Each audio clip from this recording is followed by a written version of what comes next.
सम्पूर्ण उपस्थित महानुभावहरूमा जोजोलोपा अनि नमस्ते। आउने नेपाल सम्बत नुदया भिन्तुना म पूजा तथा दीपावलीको हार्दिक मङ्गलमय शुभकामना।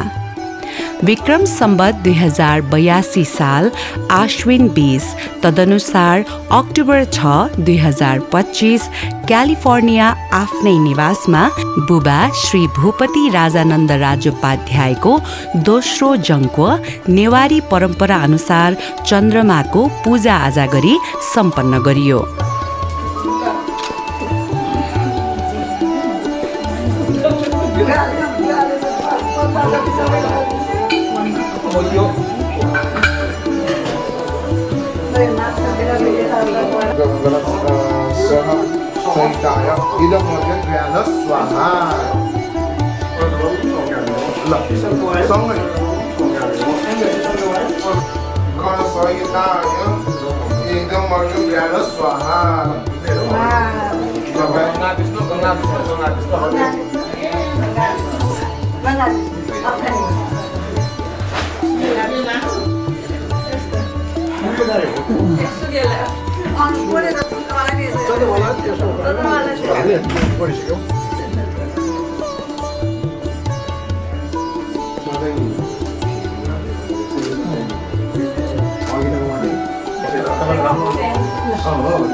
उहाँको पहिलो जङ्क्व नेपालमा काठमाडौँमा आजभन्दा 3 वर्ष अघि भएको थियो।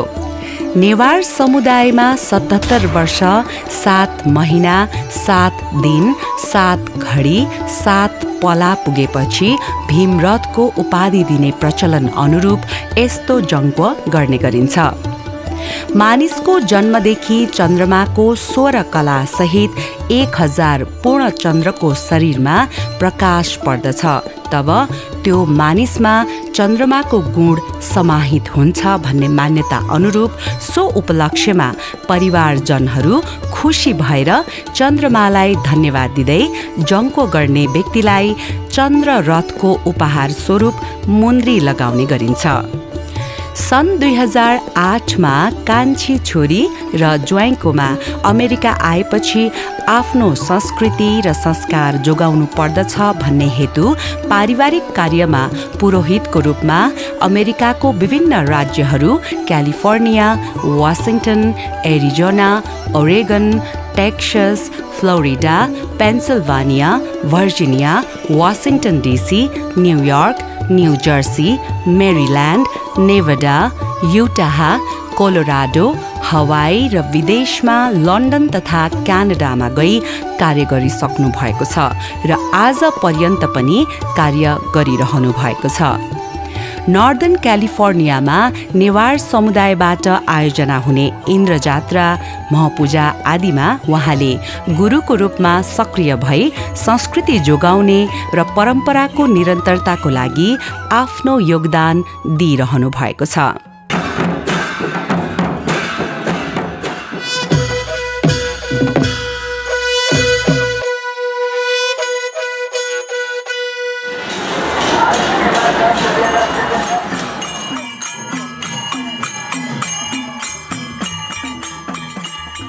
हाम्रो संस्कृति, परम्परा र इतिहास केवल हाम्रा गौरवका प्रतीक मात्र होइनन्, उनीहरू हाम्रो भावी सन्ततिलाई पहिचान दिलाउने, आचरणमा उतार्ने र अनुकरण गर्न प्रेरणा दिने माध्यम पनि हुन्।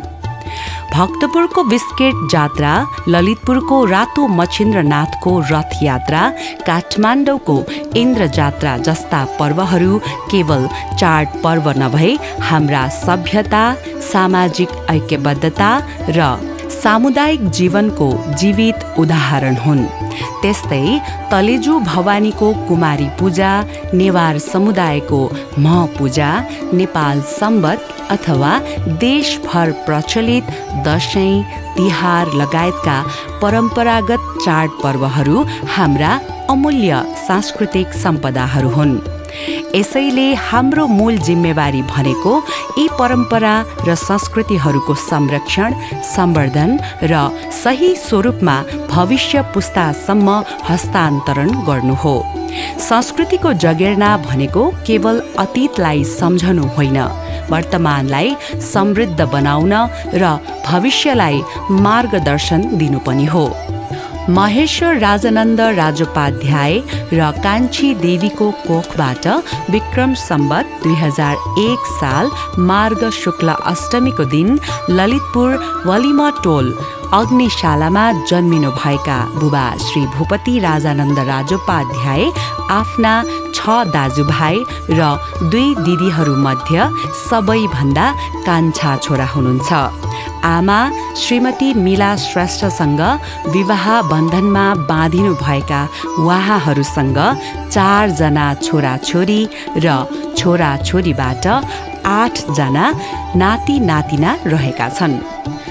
ललितपुरका मल्ल राजा सिद्धि नरसिंह मल्लको कुल गुरु विश्वनाथ शर्माको कुलमा 11औं पुस्ताको सन्ततिको रूपमा जन्मिनु भएर दीक्षित भएपछि गुरु र पुरोहितको काम गर्दै आउनुभएका उहाँले दीक्षित हुनु पूर्व पारिवारिक प्रचलन अनुसार 11 वर्षको उमेरमा नै ब्रह्मचारी भएर 5 महिना साधना गर्नुभएको थियो।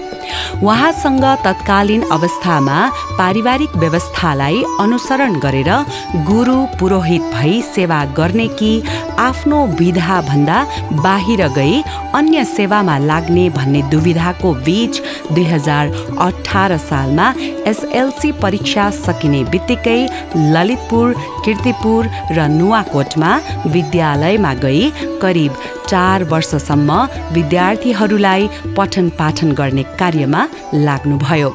तत्पश्चात गुरुकुलमा हुर्केको उहाँको परिवारमा नै उहाँले नै सर्वप्रथम औपचारिक रूपमा जागिर खाने निश्चित गर्दै 2022 सालमा पाल्पा भूमि सुधार कार्यालयबाट सुरु गर्नुभयो र पछि काभ्रे पलाञ्चोक जिल्लामा सरुवा हुनुभयो। यसरी पाल्पा र काभ्रेमा छँदा प्रायजसो तत्कालीन सबै गाउँ पञ्चायतहरूमा पुग्ने अवसर पाउनुभयो। हाम्रो नेपाली गाउँले समाज बाहिरबाट आउने पाहुनालाई सत्कार गर्ने जुन संस्कार छ त्यसलाई उहाँले अहिले पनि स्मरण गरिरहनुहुन्छ।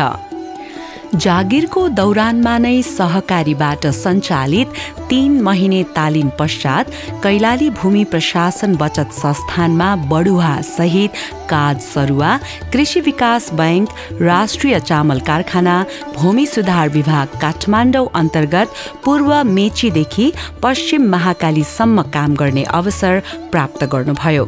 साथै लुम्बिनी धान चामल निर्यात कम्पनी अन्तर्गत भैरहवा, कृष्णनगरमा र सेती महाकाली धान चामल निर्यात कम्पनी अन्तर्गत धनगढी र सेती कार्यालयमा बसेर पनि काम गर्नुभयो।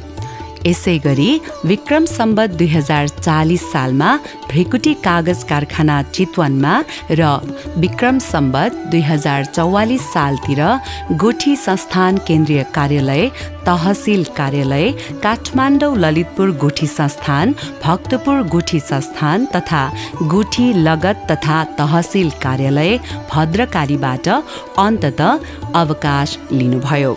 ललितपुर गुठीमा काम गर्दा परम्परा अनुसार तत्कालीन राजा र सर्वसाधारणलाई 5 पटकसम्म रातो मच्छिन्द्रनाथको भोटो देखाउने अवसर पाउनु भएको थियो। जागिरबाट निवृत्त भएपछि धर्म संस्कृति संरक्षण तथा प्रवर्धन गर्ने काममा लाग्नुभयो।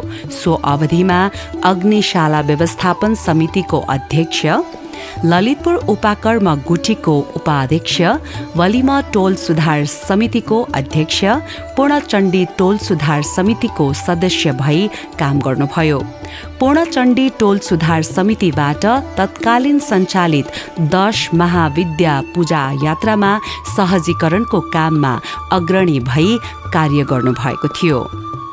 जन्म र हुर्काई ललितपुरका साघुरा गल्ली र पुराना घर आँगनमा बिते पनि जीवनले कामको यात्रामा उहाँलाई उपत्यका बाहिरका गाउँ गाउँमा पुर्यायो। त्यहाँ बत्ती भन्ना साथ टुकी नै जीवनको सहारा हुन्थ्यो।